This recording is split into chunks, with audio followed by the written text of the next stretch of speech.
The team at Dungarees know the hardest workers pack the biggest appetites. They've teamed up with me, Chef Jonathan Collins from The Outdoors Chef, to bring you simple, handcrafted recipes for hardworking men and women.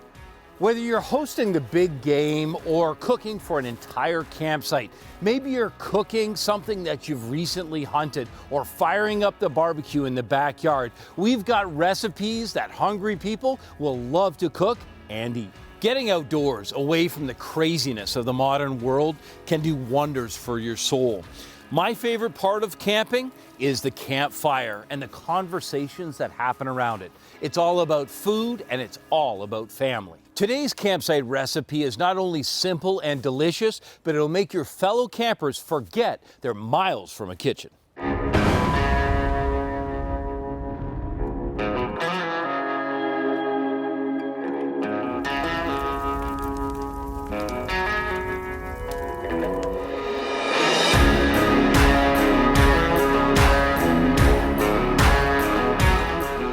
Campfire cooking is one of the best ways that I know to enjoy the great outdoors. Anytime you're out camping, you're going to be developing an appetite with all the hard work. And when you do, an applewood smoked baby back rib is just the ticket. Now, what you can do is make sure to start your fire 60 to 90 minutes ahead of time so that it can burn down. You don't want flare-ups, especially with pork fat. And I've got a pan suspended over that fire so that after I put the beautiful dry rub on, I can set them on there and get that smoke going. I want to smoke for about an hour, and I want to make sure that temperature is consistent, about 300 degrees. So you want a good hot fire, but not raging hot, certainly no flames. And what I'll do is I'll just feed the fire with some of these. Now you can use applewood, or I've also got these wine chunk barrels. Either way, something to give a rich smoke to this beautiful flesh.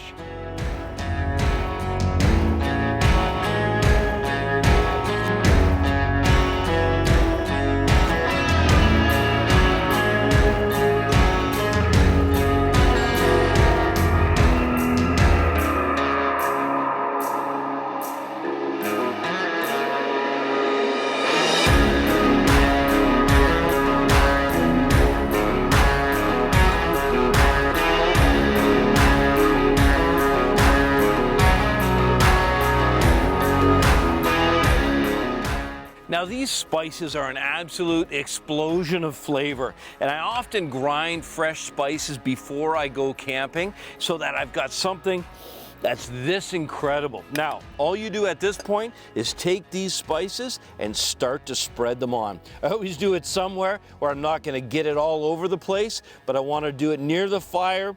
I wanna get these spices on and get it ready for smoking.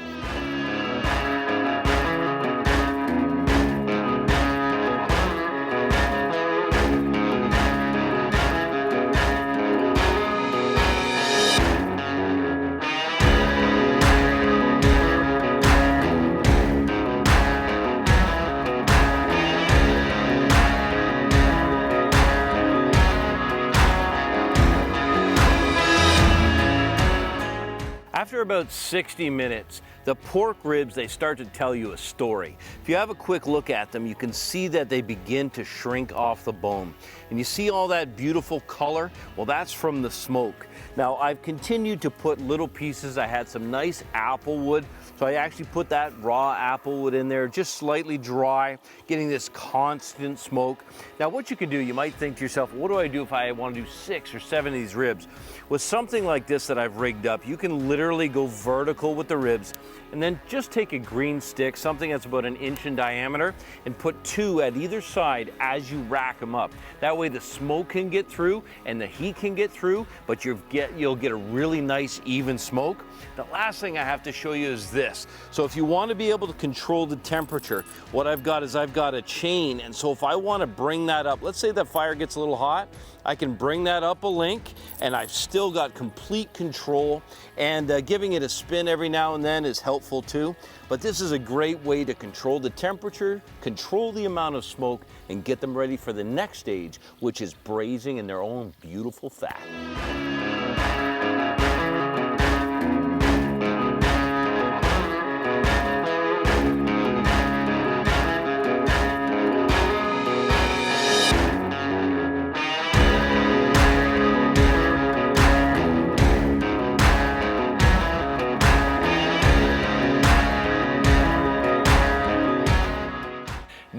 this is the best part. So we've got all that flavor base included, and now what I've got is I've tented up the sides and I have some pure apple cider. That apple cider that's going in is going to be the braising liquid.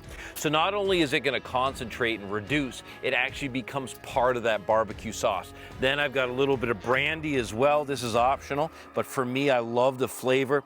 Remember that brandy is aged in oak, so all that beautiful flavor is now in there. Now's the time to close it up. So I literally just close this up, make sure it's sealed really nicely. If you've got thin aluminum foil, make sure to do a double roll. And what you're gonna have is all of that beautiful flavor is now in this packet.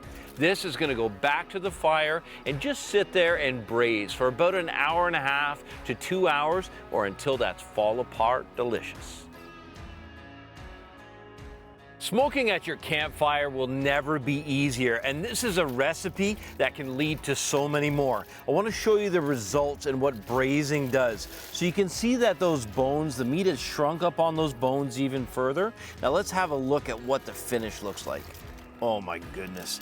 Are you looking at how that's finished up?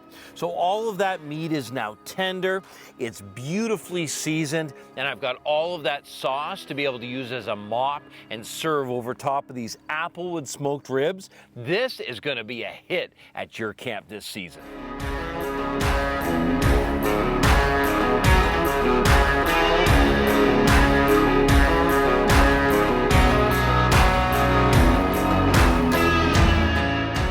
Thanks for checking out this recipe. You can download a printable version of the full recipe by going to dungarees.com/recipes. And don't forget to check out the other recipes in this delicious series. Until then, remember, in the kitchen, slow is smooth and smooth is fast.